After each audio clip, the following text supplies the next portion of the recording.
կզրուցենք մենք ուղիղ եթերում ենք, այժմ կզրուցենք Մամիկոն Ասլանյանի հետ, պարոն Ասլանյան, ճիշտ է, դատական նիստը հետաձգվեց, բայց այնուամենայնիվ ինչ հույսեր կա այս գործի հետ կապված։ Գիտեք, դատական համակարգի հետ կապված հույսեր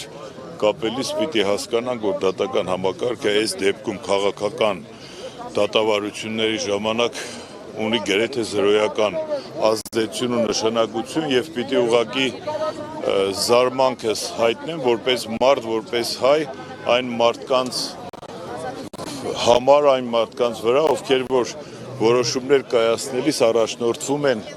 հավերժականության սկզբունքով կամ իշխանության հավերժականության կամ մարդկային անմահության եւ կարծում եմ որ ցանկացած որոշում անկախ նրանից այդ որոշումը կայացնում է քաղաքական հակառակորդի նկատմամբ թե ում նկատմամբ միևնույն է պիտի առաջնորդվես նրանով որ ոչինչ այս կյանքում հավիտյան ու հավերժ չէ իմ ակնկալիքը այս ամբողջ տեղի ունեցող երևույթներից ընդամենը սրա մասին է որ մարդիկ առաջնորդվեն որ իրենք հավերժ չեն եւ ոչինչ հավերժ չէ մի օր անցնելու եւ մնալու է այն ամեն մաղձ այն վատ երևույթներն ու մեր կյանքի համար այդ կարևոր նշանակություն ունեցած գործողությունները որոնք կատարել են որոշ մարդիկ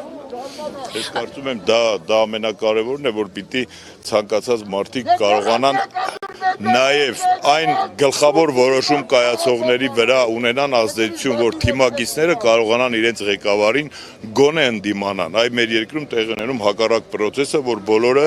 այդ ցարի խալիֆի ու շեյխի տպավորությամբ վերաբերում են իրենց առաջնորդին եւ թույլ են տալիս որ նա կատարի այն քայլերը, որոնք այսօր առաջացնում են ընդհանրապես մեր երկրի ներսում նման տարաձայնություններ։ Շնորհակալություն։